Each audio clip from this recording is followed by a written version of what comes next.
right into this episode, which oh, No, go for it. all right, we're going for it. Which surprisingly is still on that pace of being a slightly decent show. A little bit, yeah. Like it hasn't completely veered off yet, because that's kind of what I'm waiting for. Because in the last like 10 or so episodes, we've continuously been like car crashing into like various plot lines or lack thereof. Mm-hmm. And here we're just kind of like consistently following through on like, Toma slowly acquiring bits and pieces of Rentro's family. So by the end of this arc, he'll just be alone and just, completely lost as to what to do. Yeah. Um, See, at least, because like we never saw any of the monk-looking dudes before, but at least now we can sort of assume that like, oh, those are the people that raised him, not necessarily the swordsman that raised him. yeah. Apparently they only shipped out like 5 or 7 of them Mm-hmm. over to the northern base, and everyone's just chilling at this, southern base. Guess so. So that's probably why he's kind of really attached to Mm-hmm. this place in particular. So it makes some sense, but I kind of wish that he would be interacting with some of the people in that actual base instead Yeah. of just Reika all the time. I So I am relieved though that they didn't take the the fact that Toma got the evil power up to then keep pushing Rintaro down that bad path. Like, oh great, now that he's gotten this evil thing, that's what he wanted the whole time. He is evil, you know that. Um, and like they actually went and like they converted Buster, and then Buster is trying to mend that with everyone else. And I'm glad they're moving forward with that instead of taking stepping backward, because I could have easily have seen the show doing that. yeah, and I think that was paced pretty well because we've seen Buster basically be on the side of Toma Mm-hmm. last episode, but in this episode he was kind of like doing his usual run with the southern base, and he's like, you know what, I have to go pick up my kid. He Mm-hmm. just talks out his problems with the kid, and like I felt like when he's just like, why don't you just like partner with Toma? Like he's a really good guy. Mm-hmm. He's just like, you know what, like he's got a point. Like enough's enough. We don't have to do all this contrived like, oh, is he evil? Is he whatever? He's like, you know what, my cat has an intuition that he's good. I'm just gonna like follow through with that, and Yeah. I think the way that resolved in like the first part of this episode was really neat, and I enjoyed it. Yeah. And then after he was doing that, he kind of like he told them, you know what, someone's got to go meet with the other guys to kind of like slowly wing them through because he's the Mm-hmm. one who's like still has access to both sides. Yeah. So seeing him immediately take that initiative was pretty neat as well. The Ren conversion is gonna be rough because he's been so staunchly against him, and like I feel like his would have been an interesting spiral to witness, but he's softening, and I can definitely see the show like bringing him into the good guys again, which is Um, unfortunate.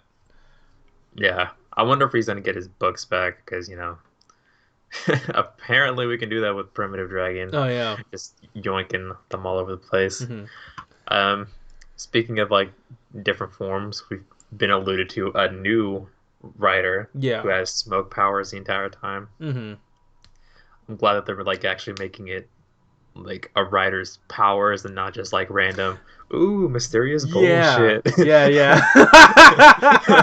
It's like it's sort of like what I was saying with Toma having actually built that little set. It's like it's the incidental stuff that you think is just a function of how the show works. Like, oh yeah, this is a set, it needs something cool in the center. Oh, this is something mysterious, it needs smoke to take it away.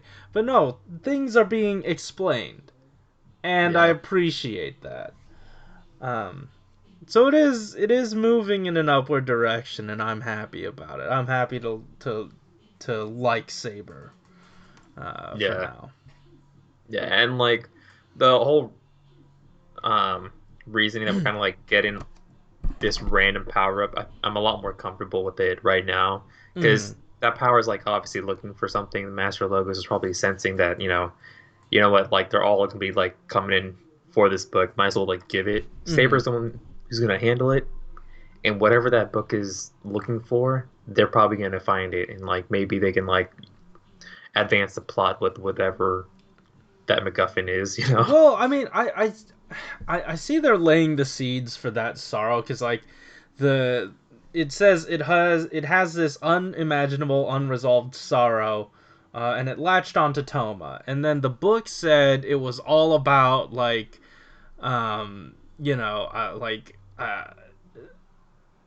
someone with lost memories, and Yeah, feeling yeah, that sorrow. yeah. So it's like it latched onto Toma because he's in a similar situation, and I guess the book sensed that. It even like called to him. So I feel like I don't know.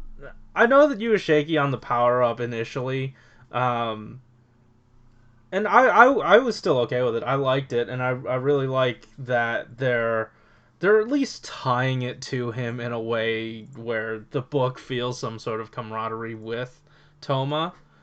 Yeah. Um, and I guess it's sort of like there's the prophecy and all that stuff, and I'm sure this is one of the building blocks to it. Um, yeah, Yeah. I don't know. Yeah, definitely for that. Yeah.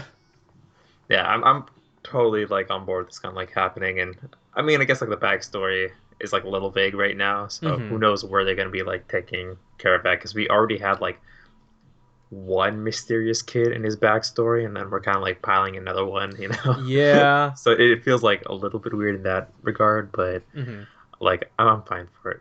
I'm fine with Also, it now. if you're keeping score at home, this is another episode where they did not have the Cherry Boys set. Uh, oh man, they're trying to make it work. I will say the the keying out of each of the characters is pretty effective. Like there's no like like rim light or anything, like something, no artifacts or anything telling you that this is green screened in, but like I don't know, I think it's like the not uneven, but like the lighting isn't the same, and they don't go for those same angles as they do. It's always flat. It's always a flat sort of look, and it doesn't work the best. Yeah. Um, And then when you kind of like see Zuos like always laughing whenever he's like, whenever he's has like a scene, it yeah. just kind of cracks me up. It's like he knows. maybe they can't pay for testing for them all the time, or like they had to switch some of that budget to the people they had in the sort of logos. So they're like, okay, well these guys are just gonna have to cool it on the budget for us for a bit. Um, I don't know. Yeah, It's such a strange thing, and I really hope they say something about it later. There was they talked about Zero One very extensively afterward, talking about how COVID affected things, and I do wonder if they'll do the same thing once Saber's over. yeah. Um, all right. Oh yeah, Caliber also showed up this episode, but like Oh, kind of just like shanked Primitive Dragon and left. mm-hmm. Who could he be? I don't know. I'm still hoping it's what's his face, Espada. So Eh.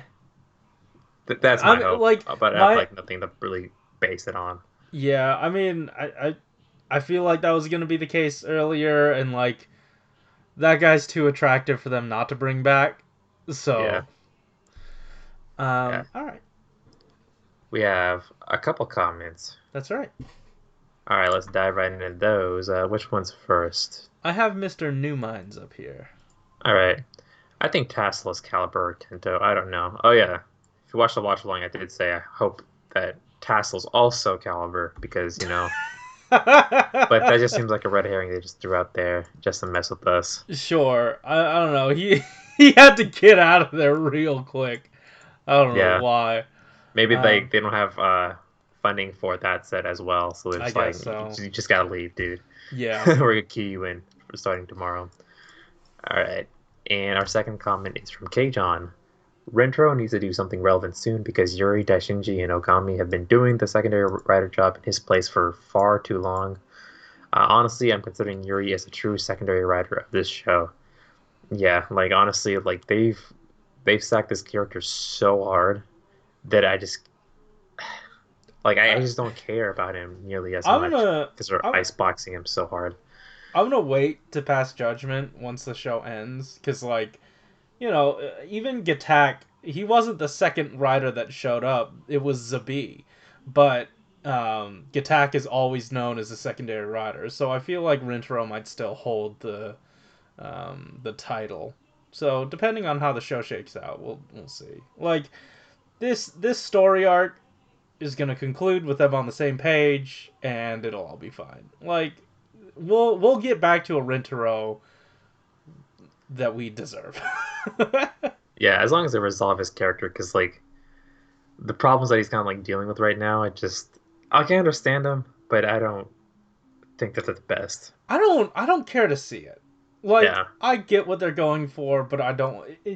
You they really are going all in on this part of the on this part of his story when like I would have rather seen him getting the 3 books and like training up for that and building up to the Zuos fight. Like those are the things that I would have liked to see. But this is not really what I want to see. nah. And who knows if we're gonna get like a Zelos fight with Yeah. the pace we're going at. All right. Anyways, do you have any final thoughts before we head out of here? No, let's get out of here. All right. Well, that's it for our review. Make sure to like, comment, subscribe, all that stuff. Check the description down below. There's a little link that helps support the BLM movement if you watch it, and ad revenue goes straight to it. All right. That's it from us. Keep it juicy. Help Toku Week. Yes. Oh, tomorrow is gonna be when we start watching along with you, Kamen Rider Geo versus Decade and Decade versus Geo. So look forward to that. Or you could watch the finale review of Cure Major. It's up to you. Yeah. Or you can read the latest chapter of Kamen Rider Buster. That was I pretty did. neat.